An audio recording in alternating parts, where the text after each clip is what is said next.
Good morning. I want to welcome you to the first International Intercultural Education Program of academic year 2021-22. It is so good to be back with you as a virtual audience since we closed the last year a few weeks ago in June. My name is Barbara Velasquez. As the coordinator for International Intercultural Education at Metropolitan Community College, I welcome you to virtual programming in recognition of Hispanic Latino Heritage Month, which is designated as September 15th, October 15th. Hispanic Latino Heritage Month recognizes the achievements and contributions of Hispanic and Latino champions who have or are inspiring others to achieve success. The 2021 national theme for Hispanic Heritage Month is Esperanza, a celebration of Hispanic heritage and hope. Your microphones and chat with other audience members will be turned off during the presentation, but at any time, please send your questions or concerns via the chat to moderator Barbara Velasquez. You can find a link for the online evaluation of today's program in the chat. If you include your email in your Zoom account, the link will be emailed to you after the session. Completing the evaluation and including your name and contact information may qualify you for recognition throughout the year.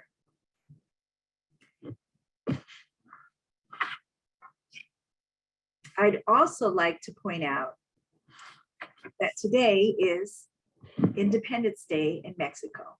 So we are super honored that Cynthia Arochi Zendejas has agreed to be with us from her home site in Yucatan, Mexico. She is a Mexican veterinarian with a master's in environmental science and an MBA. She considers herself a global citizen and an eternal learner. She is based in Mérida, Mexico, and wears many hats in her professional career. She has worked for more than 20 years in experiential education, project management, environmental conservation, and community development in Mexico, Latin America, and Europe. She currently collaborates with Evolve Abroad as a sustainability and social business innovation mentor and programs director for Mexico and Latin America and other organizations. Evolve Abroad is an international organization committed to building careers with purpose. Please welcome Cynthia Arochi Zendejas, who kindly is joining us on Mexico's Independence Day to present Mexico, Facts, Myths, and Sustainability. Welcome, Cynthia. Bienvenidos. Thank you very much, Barbara. And I feel very honored to be able to talk here with you and share some of my, of course, my Mexican heritage. As Barbara said, I'm based in Mérida, Mexico, and my passion is sustainability, and that's why I will also throw some of these concepts in this presentation. So the objectives of this presentation, if they go, yes, here we go, is hopefully to broaden your knowledge about Mexico. Maybe some of you are Mexican, so you already know these, or you have some Mexican heritage, so that can also help you understand how we think, how we act, and why we are the way we are. You might also find similarities and differences with your own culture. Maybe we also have people not from Mexico, but from other parts in Latin America, and it's very similar what I'm gonna be exposing today. It can also help to inspire courses, classes, programs, exchanges, anything that is related to Mexico, to the Latin American and Hispanic culture. And at the end, I'm gonna talk a little bit about sustainability. So hopefully that will also help expand to a more sustainable mindset. So with that said, and with these objectives, I will start with the official name of Mexico. Probably some of you know, maybe not, but the official name of Mexico is United Mexican States, like the United States of North America. We are our political division is very similar to the one in the USA. So that's our official name. And when I was thinking about what to expose with Mexico, what comes to my mind is what is the magical realism. In Spanish is lo real maravilloso y el realismo mágico. And this is why Mexicans were like this. We are very creative, very imaginative. So for some people, the magical realism could be something hard for people to get, but for us, for Mexicans, this is very easy because it's part of our culture. And I'll talk to you about this in a little bit. And because of this, we have a lot of legends. Again, I'm sure you know, maybe some of you don't, but we have a lot of legends in our culture, in our history. And one of that is our flag. So our flag has an eagle standing over a cactus eating a snake. And that's part of our history. And that's part of what the ancient Mexicas got told by God where to found or establish the Tenochtitlan, the capital where Mexico City is right now. And so they were walking around wherever they found this signal was a place where they had to establish Tenochtitlan, their new city. And this is where they found in the lake of Texcoco this symbol. And then is when they said that this is where we have to establish Tenochtitlan, and this is how Mexico got established. And that's why we have the eagle standing over a cactus eating a snake. So that's part of our symbolism in our Mexican culture. Something that could be also interesting to you is what Mexico means. It's not just a random word. Mexico in Nahuatl means the navel of the moon. Why? Because we also see a rabbit in the moon. So hopefully you can see my mouse going. So these are the ears of the rabbit that we see. This is the face of the rabbit. And then it goes the body of the rabbit and the legs just below here. So in the middle here is the navel of the rabbit or the navel of the moon. And that's what Mexico means in Nahuatl, navel of the moon. And you can see this is how, when they first established Tenochtitlan in the Mexico City, this is how it looked like. A lake in the middle, and then they established the city around it. Mexican culture, we're a mix of different cultures. These are some of our most, of the cultures that are more, that we have more influence from. Of course, we have a lot of native indigenous cultures, a lot of Spaniard influence. And with Spaniard comes Arabic culture. Some of the words in Spanish are Arabic, have an Arabic origin. We also have some French influence, and also some African and Italian influence, very little, and that's why I put it small, because we don't have too much, but we do have some of it, especially if you go to the coast, to the Gulf of Mexico coast, there's where we have a lot more African influence. And also some of our words will come from French, and I'll tell you which one, which is a famous one that will come, will have a French influence. So because of that, something that could also be interesting to you is that we look like Middle East people, we look like Arabic, and if we go to these places, we can just pass as someone from the Middle East. A cousin of me always had issues at the airport when they were, many years ago, they were stopping him thinking that he was, he had like some Arabic, yeah, he was from an Iran or Iraq, so he was stopped always at the airports because he looked very Middle Eastern. So that's just an interesting fact that I wanted to put here.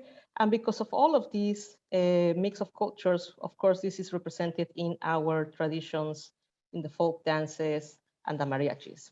So the folk dance are a mix between our native indigenous culture, but also the Spaniard dances. And this is what we have when you see our dances. Of course, there's a meaning, and there's a meaning in the dress. There's a meaning in the music, and remember that this is a mix of all of our cultures. And then the mariachis, this is the word that comes from the French influence, because the mariachis used to play for weddings, and wedding in French is mariage. So from mariage comes the word mariachi, and that's part of this mix of cultures. Of course, you see when you think about Mexico, maybe you think a lot of colors. We are very talkative. We are very warm people, and that you can see in our Mexican textiles, in the folk art. If you want to learn more about the textile patterns, there are meanings in it, and I'm not going to go through that because we won't have enough time. But I will install you to go and check on, if you are interested, to check what the patterns mean, what the geometry means on these patterns. Of course, something that is very famous from Mexico is its food. It's one of the best foods in the world. It's very, very tasty, very colorful. Of course, it's spicy, but you can always ask for not spicy food. We have some mixes that we like, sweet and salty. Me, personally, I really like sweet and salty combined, and not a lot of people will like that. But those are just tastes that you feel in your mouth. So it's part, again, of our culture. We just feel everything. Another thing that is a fact is our relationship with death. We make fun of it. And again, it comes from our culture, from our history. We have these traditions where we put an altar for the dead people. We think that they will come back on the 1st and the 2nd of November. They'll come back. So we put an altar with the food that they loved when they were alive. We put like their favorite drink, their favorite food, and we just arrange all these to receive their souls, because we think that they will come back. And of course, we go and eat at the cemeteries with them. So the relationship with death, for some people might be like, what?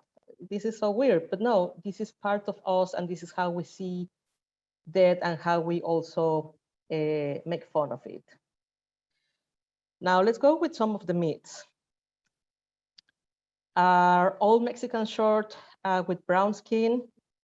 I think at this time, everybody knows that these are some prejudices that we have.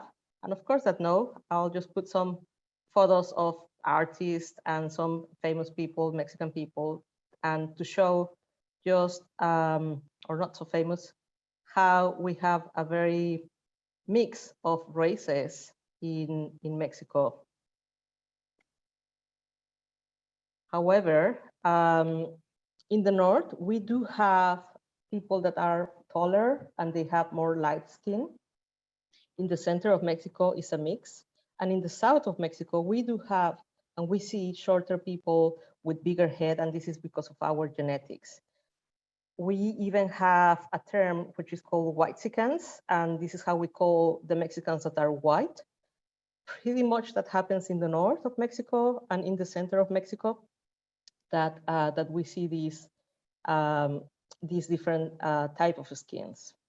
And this also brings me to talk about a fact that happens in Mexico, and nowadays it still happens. Little by little, it has been reduced as I have grown up. I have seen it less, but still we have discrimination against our own race, our own Mexicans. So anything that is foreigner, people that are white or with lighter skin is better. We tend to think that is better. There was a study with some children. They were given a doll with light skin and a doll with browner skin, and they asked these girls like, which one is good and which one is bad, and they said the white one is good, the darker is bad. So you can see how from when we are children, we have these misconceptions in our minds that light skin is better than darker skin. This is little by little changing, but I can say that it's not yet we're not there yet. So I was telling you that anything that comes from outside Mexico, we tend to say that is better, and that's called malinchismo. And this also comes from the history, from the Malinche, which is an indigenous women that helped the Spaniards to conquer Mexico. She was called Malinche, and that's why we have this term called malinchismo. As I was saying, I'm 44 years old now. I can see when I was little, that was a lot more than now. I see it less and less. I see that we are feeling more proud of our roots and what is our history more and more. But again, we still have a long way to go. Let's go now with another myth. Do all Mexicans have a mustache? I certainly don't.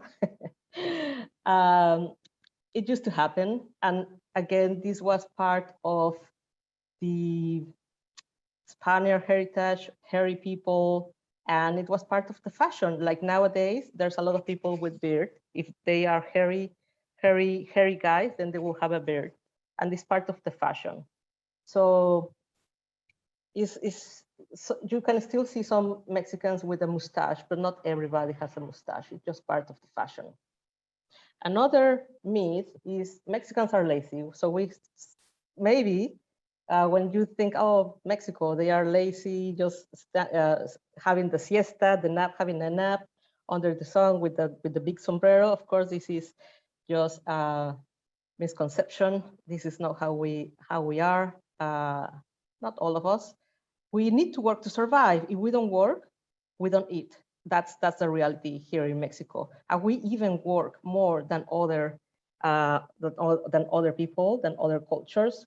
I have some data here from the Organization for Economic Cooperation and Development that the average Mexicans work 2,246 hours in 2015. That's a few years ago, exceeding all other countries involved in the study. An average Mexican worked 1,790 hours. And Americans, I know that you work a lot. So that's how, just to picture here how we do work a lot, and we just find ways to survive.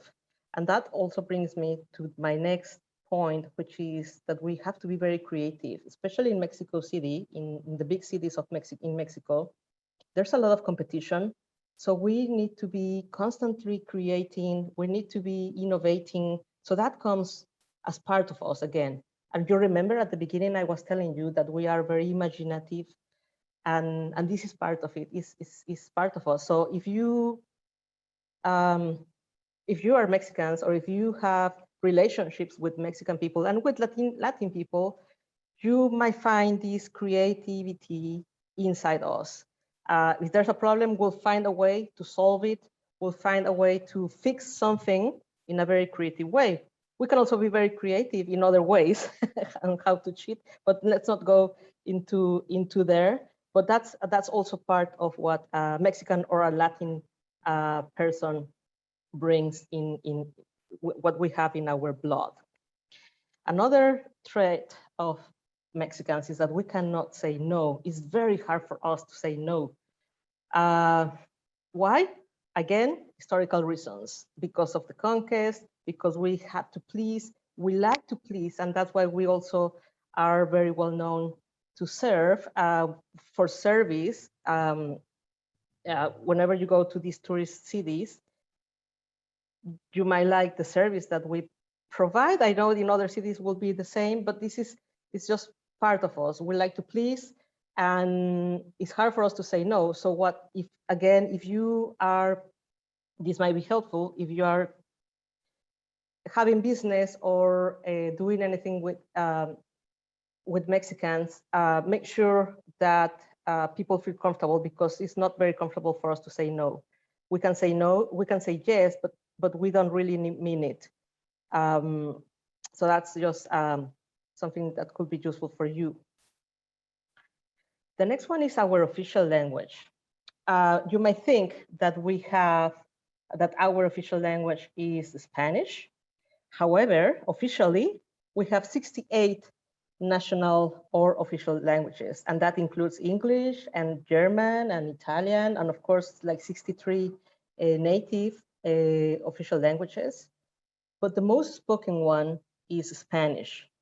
Spanish in Spanish is Español, but the correct way to say it is Castellano. So we speak Castellano, of course, in Mexico and other parts in Latin America. When it comes to education, we also have a very good universities, very good level of education in Mexico. I put some data there too. Internationally, we have 59 universities that are included as one of the top Latin American universities. So if you want to do exchange programs or come and do a program in Mexico, I will guarantee that the level is very good. Let's go with another myth, which is crime. Is it very dangerous, Mexico? Is it not safe? Well, it depends. And we know that there are other parts in the world that are not safe, that there's a lot of crime. So it depends where you go. So I will not say that the crime here is much worse than in other parts of the world or in other cities. Regarding how many Mexicans live abroad, there's a lot of people living abroad, but and the country where we go mostly is the US. Of course, because it's just our neighbor, you are just above us, and where we go there to look better opportunities. So this is some old data, like more than 8.3 million Mexicans living abroad, of whom 99% were in the United States. Maybe some of you are part of these Mexicans that went to the USA, and hopefully with this talk you are regaining some links with Mexico. Let's go back now with ecosystems and biodiversity. Our country is super rich in biodiversity. We have a lot of ecosystems, like from deserts. We have the Caribbean Sea. We have rainforests. We have jungle. We have volcanoes. Anything you like, you can find it here in Mexico. However, we're losing a lot of these. We're losing a lot of forest area in Mexico, and of course with the forests and with some of the coral reef degrading, we'll be losing some of this biodiversity. So this is my next topic here to talk about sustainable development. In Mexico, I'm gonna give you a case study, but you can also apply it to other parts of the world. I want this to be useful for everybody to learn about Mexico, but also to be able to apply it to your own country. So let's see what sustainable development is. Sustainable development, this is the official definition, is development that meets the needs of the present without compromising the ability of future generations to meet their own needs. It has three pillars, which is the social one here on the top, the environmental one, and the economic one, which is nowadays we have is turning into social, means people, environmental stands for planet, and economic means prosperity. So these are the three elements that we need to develop in order to have a very sustainable development, in order to keep things as they are or better than what they are. If we only focus on prosperity and people, so social and economic, will have an equitable development, but it's not going to be viable, very likely, or it's not going to be a bearable. Bearable is like in the long term, durable, that will stand with time. If we only focus on people, let's say, okay, let's develop the social side and the environmental one, but we don't regard the prosperity or the economic side, then we'll have a bearable development, but it might not be equitable or not viable. And then if we only focus on the environmental one and the economic, it might be viable, but not bearable and equitable. So this, of course, is easy to say, not so easy to do. I wanted to, before we go to this case, let me see how we're doing with time. Okay, I'm running out of time, right, Barbara? I just want to say that having a sustainability mindset will help us. A sustainable development is the pathway to sustainability, and sustainability is the long-term maintenance and enhancement of human well-being with infinite planetary resources. And what I told you is considered to have environmental, economic, and social dimensions. Very quick here, I'm gonna go to this case study. I don't know how much you know about this new illness that coral reefs have. Like the coronavirus, also coral reefs have different illnesses, and this was first spotted in Florida in 2014, was declared as a new illness affecting the Caribbean Sea in 2018. And what happens here is this is a syndrome that the Caribbean acroporid corals are having, which is called the white band disease. This kills the coral reefs, and if the coral reefs die, well, our sea as we see it and the tourism that it brings to these areas, it will degrade. We're not going to be able to see the water as it is nowadays. So this issue, this new illness, is affecting the whole Caribbean, and you can see in the map the red spots are the spots that we see it mostly affecting. You can see the whole Riviera Maya in the Mexican Caribbean, where Cancun, Tulum, Cozumel, Playa del Carmen is. This is where the worst is happening. You can see also some in Puerto Rico, some here in the USA, but I want to focus on this area, which is the area where I'm from, and just to show you why we got to this point and what can we do. So this area is very new. It only got developed around 4 years ago. It got developed because it was a beautiful area. You can see some photos there. There's a lot of attractions for tourism, and people go there. Well, we come to this area to get better income because there are better opportunities. So a lot of people from the center of Mexico and from other parts of Mexico move to this area to work because tourism is one of the biggest contributions to Mexican economy. 8.7% of the GDP is coming from tourism. Of course, lately, because of the pandemic, we were just talking about that. It affected very, very hardly this area because of the pandemic. So if you see the population growth in Mexico, the coastal growth of Mexico is also going up as the population grows, because these are some of the driving forces. The people are looking, this is not behaving. Okay, so people are looking for better job opportunities. They move to this area. That brings more development, that brings more population, more houses construction, of course, more use of utilities, more use of water resources, more sewage going into the underwater rivers, and that's going back to the sea. And that's why we are getting these issues in this area, because we are doing an unsustainable development. If our development was sustainable, then we will be able to bring these income opportunities to people, but also keep our natural resources as they are. So we can achieve a sustainable future. Oh my goodness, this is not behaving correctly. My God, sorry for that. So we can achieve a sustainable future, not only for Mexico, but for the whole world. And that's how I want to finish this presentation, that I'm almost over time. Many things that we can do, but one thing and one thought that I want to leave you with is to think about the effects of your actions, anything. When you talk, what effect might have. When you treat someone, try to understand them, where are they coming from. When you buy things, when you do any actions, think about the effects that it will bring in the long term. So as the butterfly that you saw in the presentation, we can all evolve.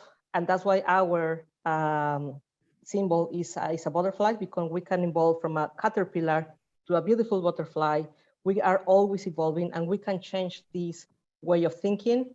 So just think about that. Anything you do there in the USA will affect Mexico. It will affect Latin America, but it will also affect the whole world. And that's how I want to just finish it all with this thought that the pessimist complains about the wind, the optimist expects it to change, and the leader will adjust itself. So just finishing in a good note, in an optimist note. Thank you for coming here. Hopefully this gave you some knowledge. This broadened some of your perspectives of Mexico and sustainability. And celebrate with us Independence Day. I think I'm over time, Barbara. Oh, we talk a lot. No. You're completely good. And we will be very happy to expound on some of the points that you had. I want to apologize to everybody that something happened to my connection. I had to go in and out, and therefore, everything's good, but I lost some questions that because the chat, of course, erases them once you leave. But I was starting to look at the questions, and I know Marta had asked if there was also German influence in Mexico. That's an interesting one. Not as big as the French and the Spanish influence. There are some areas that had some communities that are German, like the Italian ones are like very small ones, but it's not that big. Not very much. That's why we're not on time. Okay, that's cool. So your overview was very very helpful because you covered so many different areas in a very succinct way. If someone is watching who would like to learn more about maybe those textile designs or the food or heritages, difference in what people, the physical characteristics and perhaps customs in different parts of such a large country. Yeah. How do you suggest that how would you suggest that they go about learning? What in your experience, because I believe you work with students who want to learn about Mexico, what would you suggest is the best way to learn, or maybe some different ways? You say it right, it's so broad. So it depends where you want to focus. So you want to focus on either textiles or food, or on an area, you have to look for that first. And there are institutions, governmental institutions, that will have some reservoirs, they will have some bibliography online. So of course, the first one will be Google, and then go to the governmental institutions, go to the cultural institutions in the consulate, the Mexican consulates in the USA. So you can start there. Then you can also go and look for these governmental institutions for culture and heritage in Mexico. You can also contact universities, and from there just start digging, because it really depends where you want to go, where you want to focus, and what you want to learn in each one of those. And I didn't talk about many other things that are also like part of Mexico. So I will say start with the consulate, governmental institutions, of course, Google, and then universities will also be a good source. Thank you. One of our instructors states, I appreciate the information and I'll be able to use this in my human services classes. Is real estate and housing economical in your area, or are there teaching opportunities available? Oh no, we're gonna lose somebody. Of course, there are teaching opportunities. Yes, well, if you, a dollar is 19 pesos. So if you earn in dollars, you come to Mexico. We're looking here in this area, the houses are around between 1,800,000 pesos. So divided by 2, and that's about $750,000 for a house, to 3 million. So double that or triple that. So you can find anything. And of course, it's going to be cheaper than in the US. And that's why we also have a lot of Americans coming to Mexico to live, expats, they are called, coming to live on this side of the country. Yeah, there's always a lot of teaching opportunities, a lot of opportunities for people to come and live, but also exchange opportunities to just continue having partnerships. There's a lot of development, and we are like these neighbor countries that a lot of relationships have been built, and there's a lot more opportunities to build these relationships. So I offer myself to, if you want to continue the contact and if you want to learn more, I can gladly be the contact here in this area, in the Yucatan Peninsula.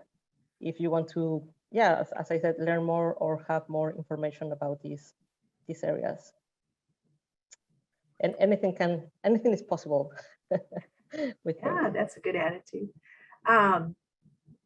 So you talked about discrimination against Mexicans, even by Mexicans, right? Mm-hmm. And you noted that little by little you see it changing. What do you contribute to that, causing that change? Different things. That's a very good question. And you know what? It also comes from outside, because foreigners appreciate our culture, our roots, our ancient history. So we see people like from the States or from Europe coming here, wearing the dresses, wearing our, really appreciating our culture. So we Mexicans say like, oh, that's mine. I want to be like this American, I want to be like this European person. So I little by little also like it. And then I dress with these dresses which are mine. So in my experience, I think that also comes from outside influence, that we appreciate our culture more. It's a funny thing, but I see that. So my questions are going to bounce all around, but that is reflective of all the diversity you created, right? With beautiful, beautiful presentation. So we talk about sustainability, which is a really important issue for anybody in the world, right? And I do appreciate you're bringing that into today's presentation, because we think of the beautiful beaches in Mexico. We think of all these wonderful things we want to do. And in fact, prior to this presentation, we're talking to one of our staff who recently came back from a nice vacation in Mexico. You gave us a little bit of an idea of some things that we can do when we have the privilege of being in your country. But how can we as consumers, vacation consumers, help the sustainability issue? What would your recommendations be? Yes, that's a very good one. For example, are there ways we can know that we are investing in a place that's trying to be sustainable, as opposed to maybe somebody who's dumping a lot of garbage? Yes, so I would recommend look for rural tourism. Look to stay with, there are rural communities doing and offering services, also offering hospitality services, food. So if you can, I would recommend you look for these ecotourism offers. Try to buy from locals. And if you can, try to avoid these big resorts. This is up to you. I'm not saying not to, but if you can, that will help the local economy and the local communities that are more sustainable to be more sustainable than the big hotels that will take the money outside the country and just continue building big structures in the jungle or at the beach. So that would be one thing to do. And that's why I say, like, think about what you're doing, what effects it will have. When you go to Mexico or to any other parts in the world, try to go to locals, try to help local communities, local offers, to be more on the sustainability side. That will be my advice. A very quick one. That can go very broad. Thank you, thank you. And outside of actually traveling to Mexico, are there organizations that we could support that you believe are doing good work in Mexico? If we happen to have an extra $25 or something we want to invest or send as a donation? There are a lot. I don't want to say names because I might be missing some, but there are different organizations. It depends on also what you want to focus on. There are organizations focusing on animal well-being, fixing, stray dogs and cats, or there are also organizations supporting rural communities, empowering them, empowering their entrepreneurship activities. This is one of my passions also, to work with these young people and women to support them. Others trying not to stop the deterioration of the forest and the jungle. Others are working more on marine conservation. Others with children, because also that I didn't talk about the children's issues that are here with criminality and the lack of values and all of that is also happening in these type of cities, drug addictions and things like that. So there are other organizations also working with children. So it's very broad, and I don't want to say names just to be fair with all of the organizations, but I will say depends on what you're interested in. You can go, and again, you can always contact me and I can give you names if you are interested in a special topic. I have lived on this area. I'm actually originally from Mexico City, but I lived on this area for 14 years. So I know a few organizations that we have worked with in this area, the Yucatan Peninsula, and well, of course, there's a lot more international and local organizations. Hopefully that's, I know I didn't say names, but I want to be fair with all of them. No, that's helpful. Now, if one of our audience members would like to talk to you directly through email, is it okay for me to share your email address? Yes, for sure. So if you're interested in Cynthia's email address, just let me know. You can send a message to moderator Barbara Velasquez, or if you've seen the promotions for this activity, my email is there. Yeah, and I just wrote it there too. So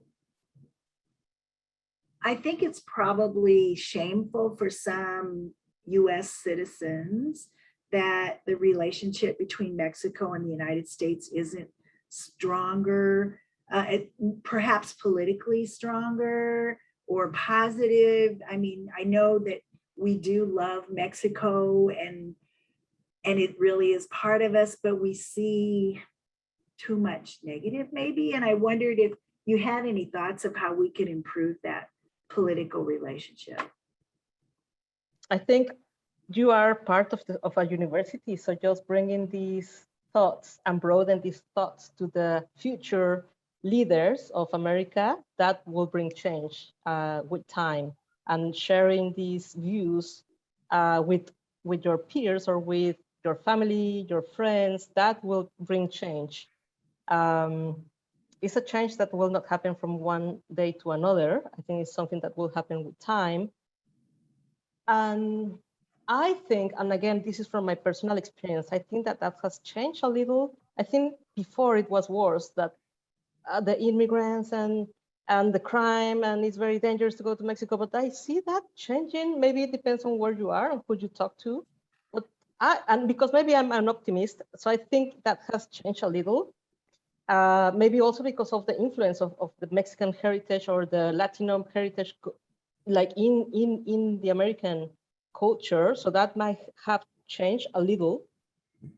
And I think that will continue changing with time. So I would just say, just continue putting these seeds in your students and with the people you know. I want to say that I'm really thankful for the virtual format because it makes it much simpler for us to introduce you to Cynthia and the work that she does. So while COVID has been very difficult for everybody, I always think it's good to look at some positives that have come out of learning that, yes, this is a method for sharing information and making relationships, because I think we all feel like we know you a little better now, Cynthia. Yes. Could you tell us some about Evolve Abroad and what your organization does? Sure. So we are a very kind of new organization, only 3 years ago that we got established, and this was established in South Africa to, as I said, well, as you said at the beginning, to help building careers with purpose.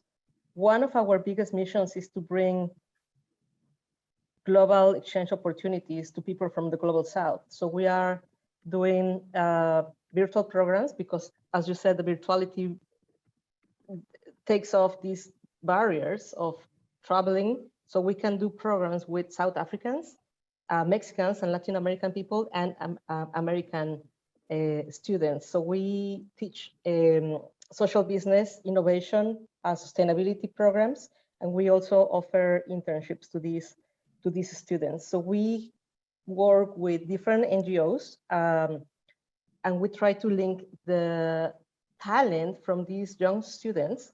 We give them this theoretical knowledge and this practice so they can put it in practice with some NGOs or international or local organizations so that they can help them. So we have these two elements evolving and growing. And that's one of the biggest things that we are doing. And this is because of the pandemic also. Before, it used to be hybrid. People or students used to come to South Africa because Mexico is very new.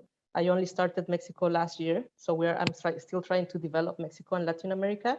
But the pandemic helped us to bring these students from South Africa, from Mexico and Latin America, with some of these European and American students into classes together to share this multicultural knowledge so that they see that the issues they have in their different countries are not unique to their own countries. They can share, and they see that in other countries. And that's why I refer not only to Mexico, but to the broader globe, because I do work with different nationalities, and I think that's important to understand different nationalities, but also to see these differences and similarities. Some of these, I can say, some of these young students from South Africa, they said like they gained so much knowledge on America because America, they used to think that they didn't have any issues.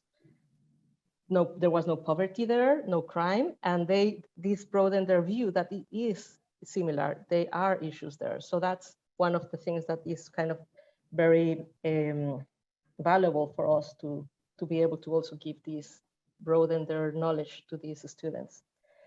That's what we do.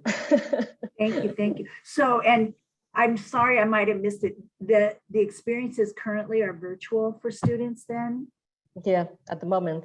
Mm-hmm. Yeah. And so I just want to throw that out. I mean, we have students or faculty or staff or friends who say they might want to go someplace to learn something, but they don't feel like they can invest in the travel for financial or time or getting away from their family or leaving their job. But this is one of the magical things really that's happened during this time is people who work with these type of exchanges and education abroad have depended on and have pivoted to ways to connect virtually, right? So if you have fear of, I don't know how to do this, you only have to turn on your computer, maybe, right? And even for somebody who's looking for a professional development experience, I'm guessing that you don't have age limitations on. No, well, just over, we do have under 18s programs, but over 15 is better, but that can go to any age. But no upper limit. No, not at all. Yeah. So I know personally I was scheduled to do one in South Africa this summer, but with a different organization, but we didn't get enough people, so they canceled. But anyway, I was excited because I said, I want to live this experience for the students who asked me about it, right? I want to have it. And I want to encourage our staff, faculty, and students that if you would like a virtual experience, there's a lot that can be learned that way. And then it could perhaps lead to something in the future. Like I know if I ever go to Merida again, I was there once, I'm going to look up Cynthia. Yes. Because now I have this virtual experience with her. I want to go to maybe something that's a very simple question and will be familiar to some, but not everybody in our audience. Can you explain to us, Cynthia, the two last names that are used by Latin Americans so that when you see it, you will know what it means? Yes, we were talking about that. So we have two last names. The first last name is from our father, and the second last name is from our mother. So Arochi is my father's last name, and Zendejas is my mother's last name. And we go with that. With some of us will also have two first names. My full name is Cynthia Alexandra Arochi Zendejas, and some others have a lot more names. So we go with both. The first, what you see in the middle, Arochi, is our, if I had to go with only with one, I will go with Cynthia Arochi, not with Cynthia Zendejas. And that's something I was talking with Barbara, that I normally put a hyphen just to ensure that people know that my first name is Arochi, but it also goes with the Zendejas because people tend to just drop the Arochi and go with the Zendejas as it happens normally in the States. So that's how we are called in Mexico. We try to use both last names. And this is also to be fair with father and mother. Something that I learned when I lived in Latin America was, I guess if you don't experience this, it doesn't come to your mindset, right? But I remember thinking, oh, I have a much better idea of who this person is because I can connect with who their father's family is, but I also can connect with who the mother's family is. Besides the fact that it honors the mother to not just drop her last name, as is common in my culture, right? And then if you marry, sometimes people will put they and the husband's last name, correct? It used to be not so often. Not so much anymore. Exactly. So if let's say I'm married to you, Barbara, so it will be Cynthia Arochi de Velázquez. So that belongs to Velázquez, but I will keep my first name, my father's first name, and then it will be like de Velázquez. But that's not used anymore because it's like you keep the father's last name and then you belong to your husband, and it's not how we want to be. That changed. So that's good. Women feminism, but yeah, you just see that less often. Thank you so much for that. What, like I said, could be very simple, but I think it confuses people. So hopefully that helps everybody out there. I am going to say that we've had a lovely conversation. Our questions are done for now. If somebody decides they have a question later on, you do see that Cynthia has put her email, mexico@evolveabroad.com, in the chat. I want to thank Cynthia tremendously for helping us get our year started. The audience has been amazing. No, thanks to you.